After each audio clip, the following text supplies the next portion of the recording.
Boom. Okay. Sweet. So how you guys doing? This is the first talk of the whole week, is it? Right? Am I right or am I wrong? Actually, don't know. So. Okay. Cool. Dope. How's it been so far? This whole thing. Nice. Hey, let's go. What'd you guys have for breakfast this morning? Did you guys eat in the cafeteria? Nice. Fruit. That's good. Good for you. Fruit is good for you. Okay. I'm gonna ask you another question about food that will kind of break the ice. Could someone tell me what their earliest food memory is? Like your favorite food, like the earliest memory you had eating that food. Could have been at a restaurant, at home, at school, abroad, in a different country. Can someone? What's up? Cheerios. Cheerios are fire. What, like the normal kind or like the Honey Nut Cheerios, like the sweet one? Which one? Oh, okay, sick. Cheerios are cool though. How about you? Nice. Yes, corn. We're good. Anyone else?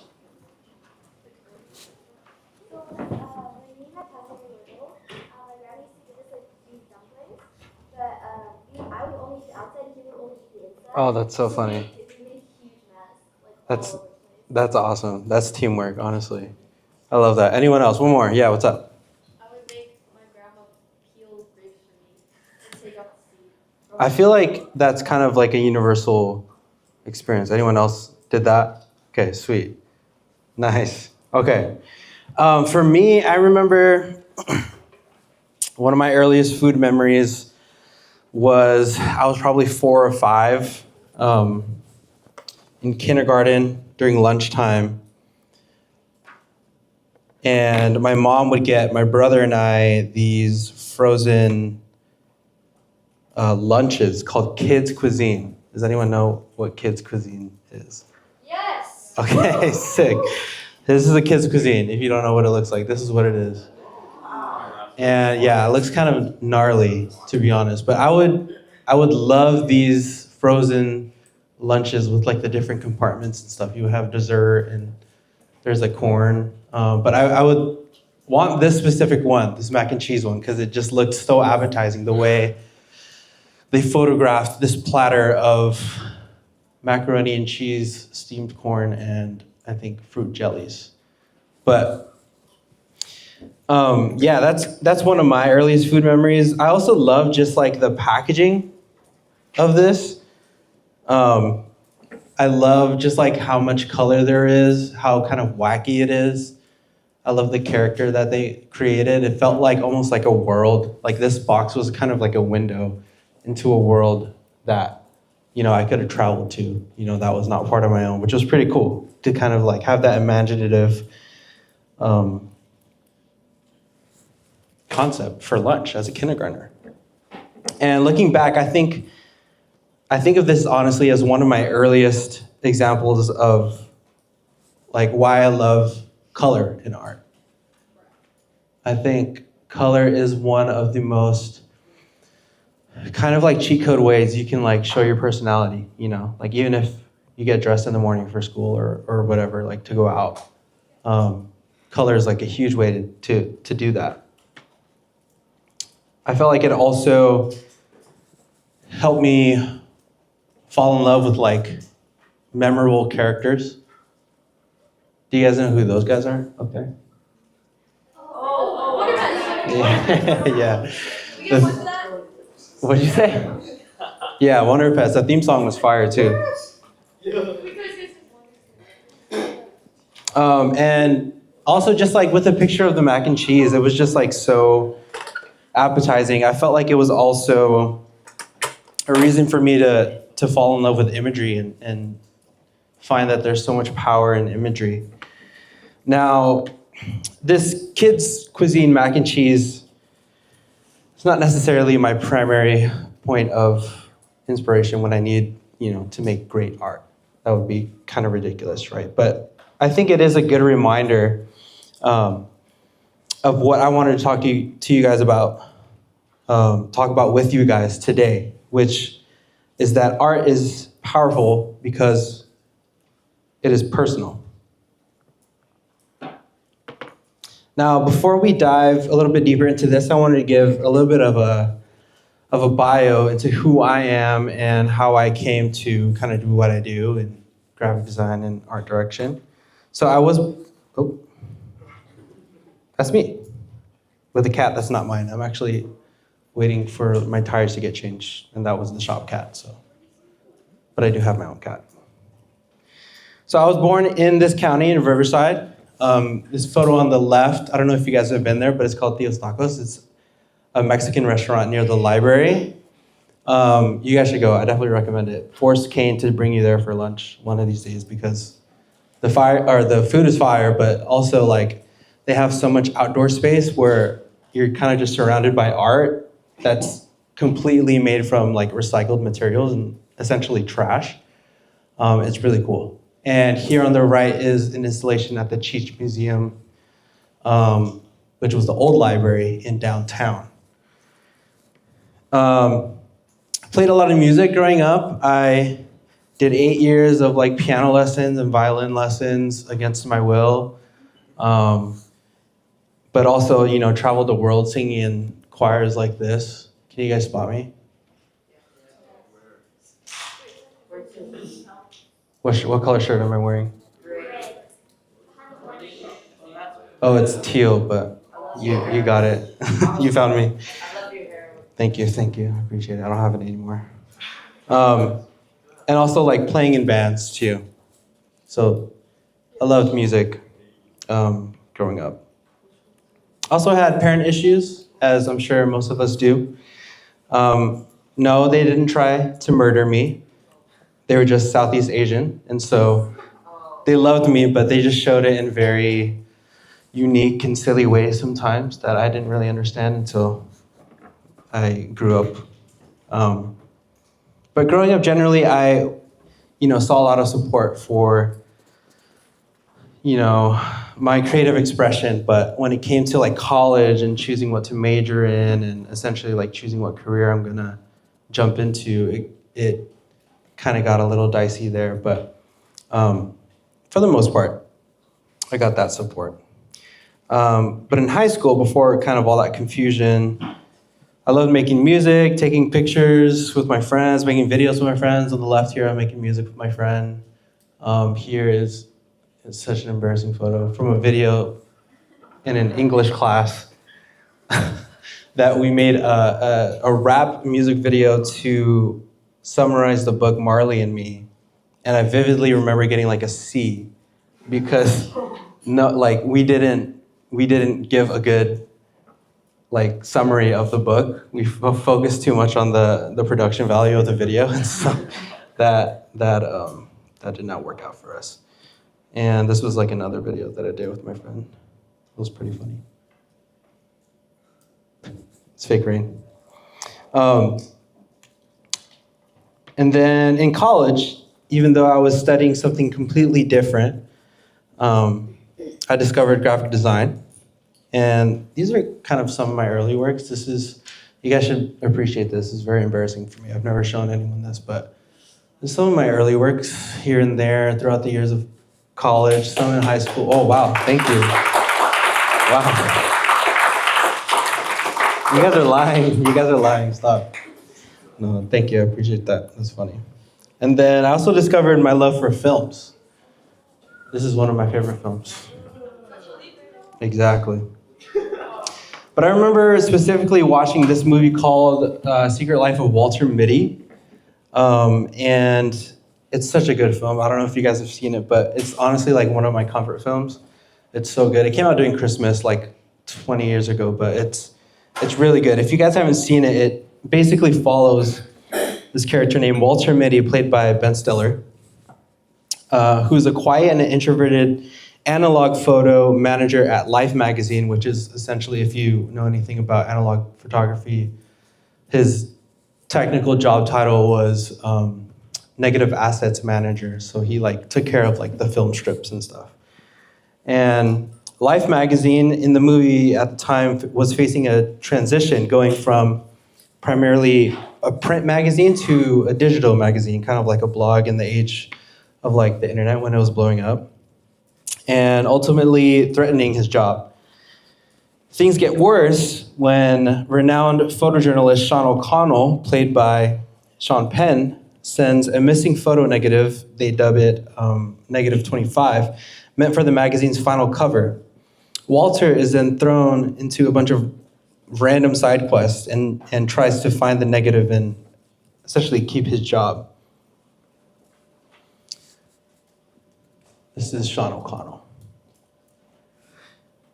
So the movie's pretty crazy. He basically travels from New York to Greenland to Iceland and then eventually the Himalayas. He literally travels the world in like a matter of weeks to find this photojournalist and recover the missing negative. And after all the side quests, Walter realizes that the negative he was looking for all along, after talking with Sean, was back home actually in a wallet that was mailed to him by Sean as a gift. And he finally retrieves it and finds a note. And it's kind of long, but at the end it says, "But number 25 is my best ever, the quintessence of life." They use the word quintessence a lot. I trust you'll get it to where it needs to go. You always do. Sean O'Connell."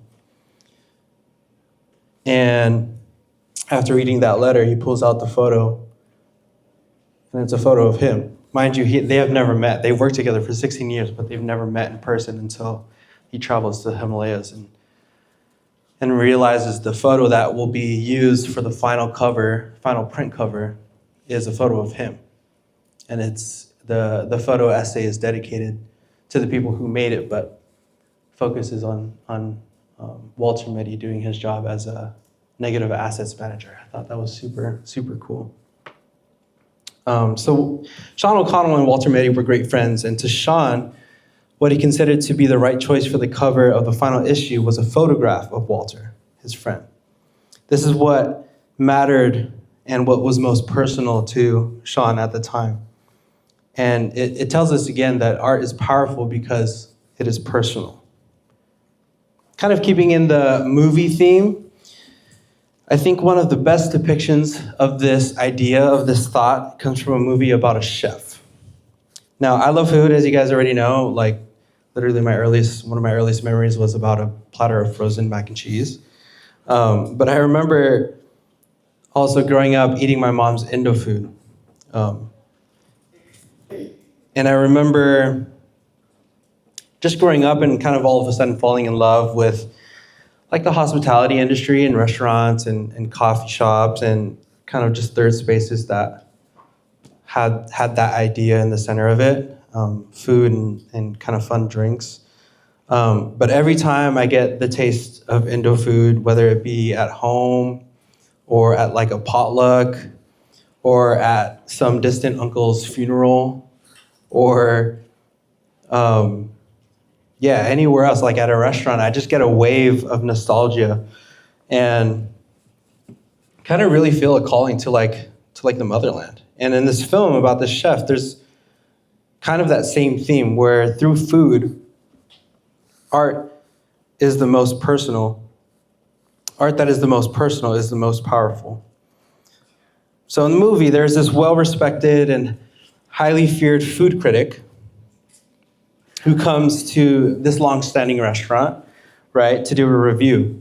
And the head chef is kind of old. He hasn't really changed the menu in a long time, in years. And the critic is kind of tired of the food. And so when the waiter comes and he talks to the waiter, he really demands like something new, something different. He wants like a dish that's different. He kind of wants to be wowed.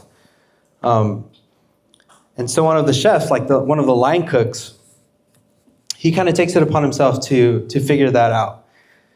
This is a chef who kind of stays hidden, like really hidden, and decides he wants to make a dish that he remembers eating as a kid. He has really fond memories of it, eating this dish as a kid.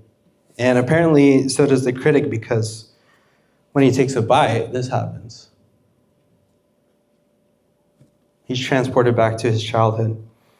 Probably feeling like a love for something that he hasn't felt in decades, probably.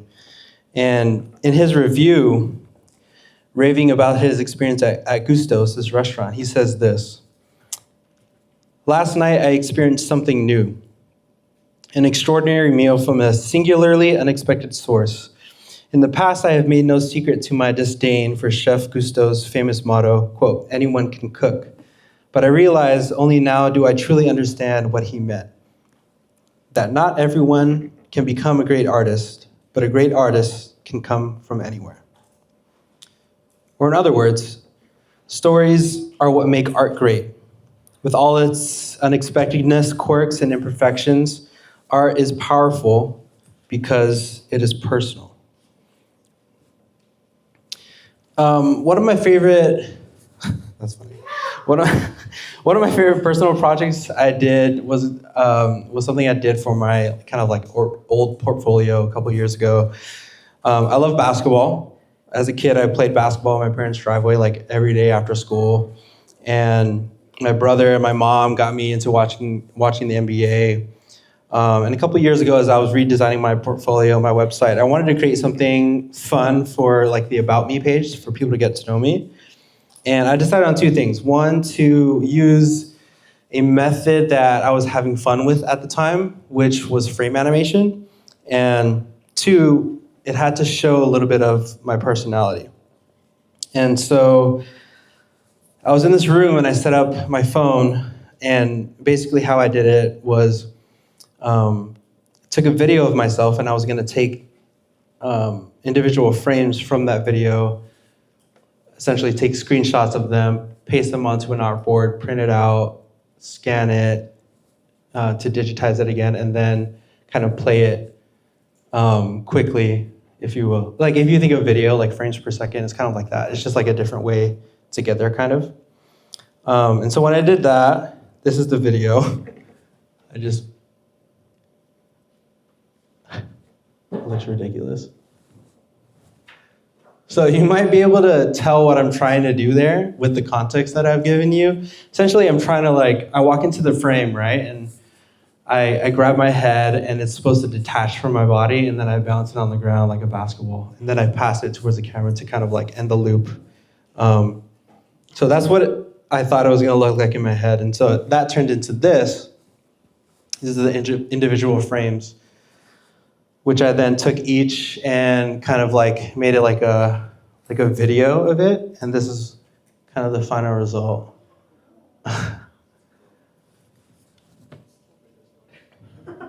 Yeah, it's kind of silly, but it's honestly like one of my favorite things I've done because it's like super personal. Thank you.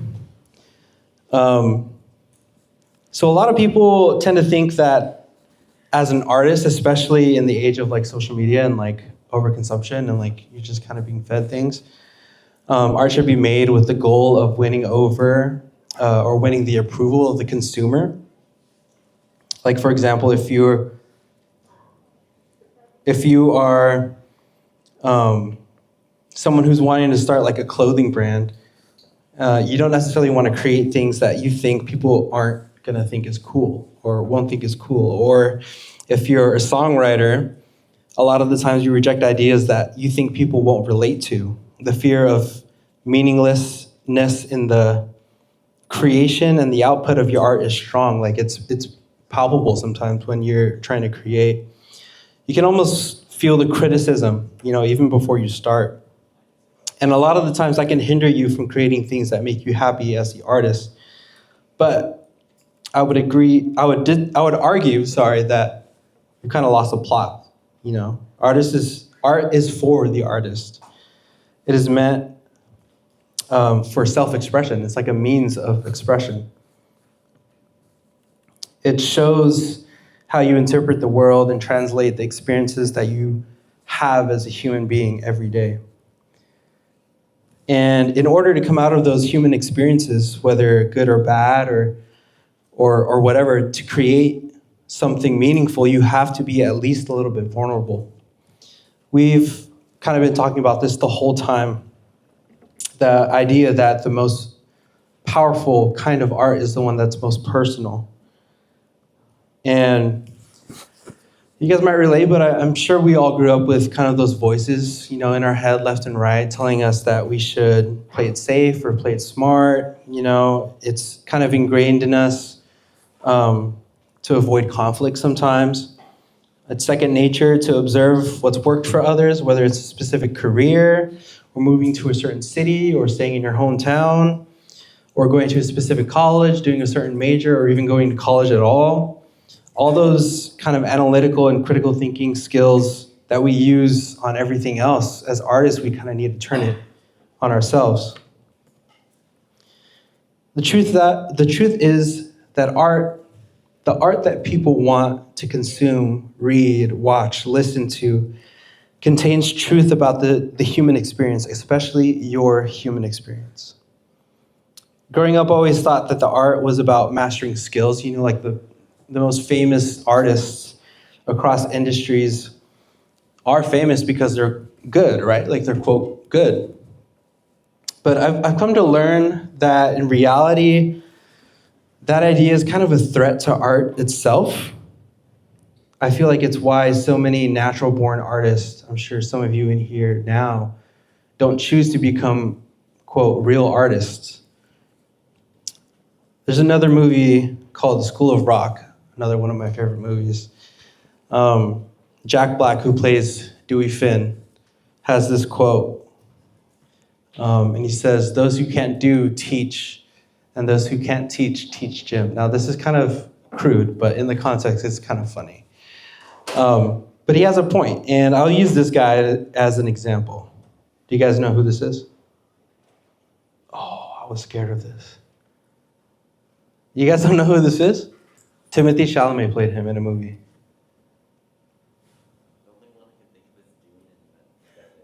Not Dune. This is. Wait, what'd you say?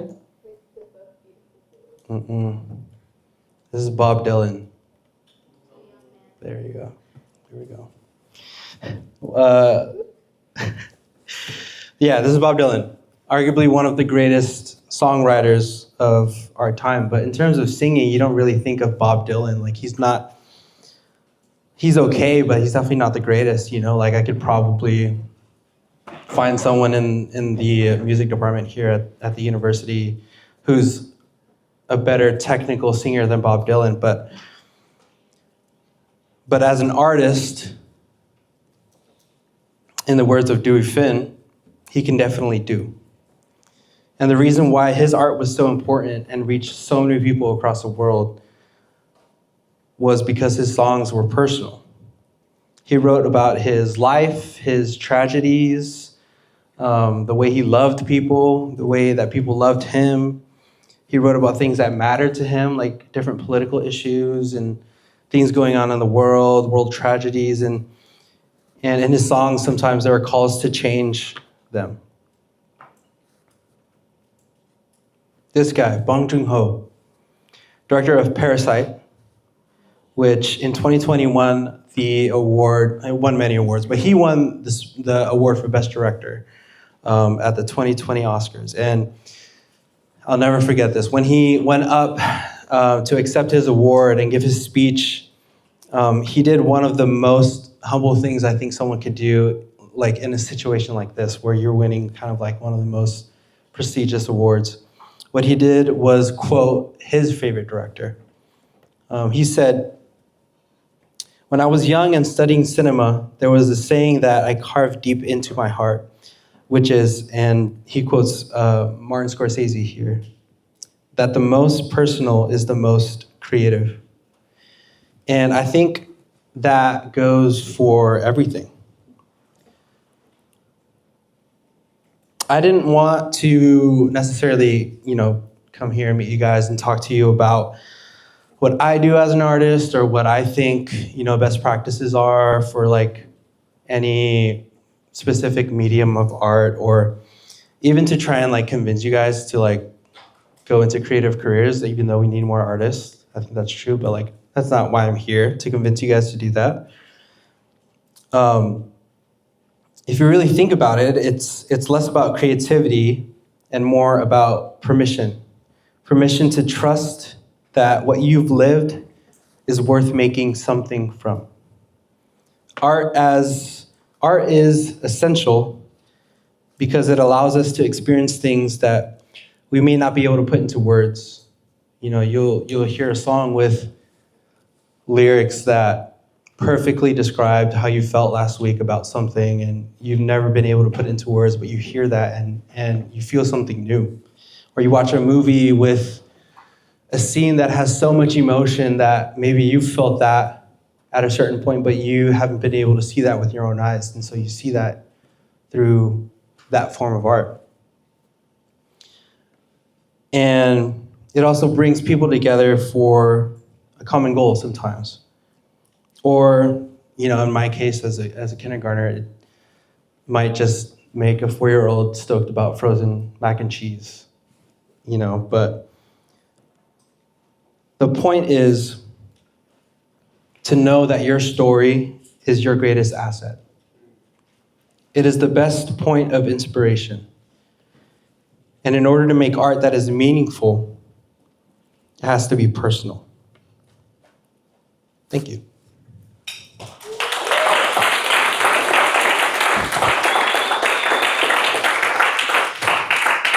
Give it up, give it up, give it up. One more time, one more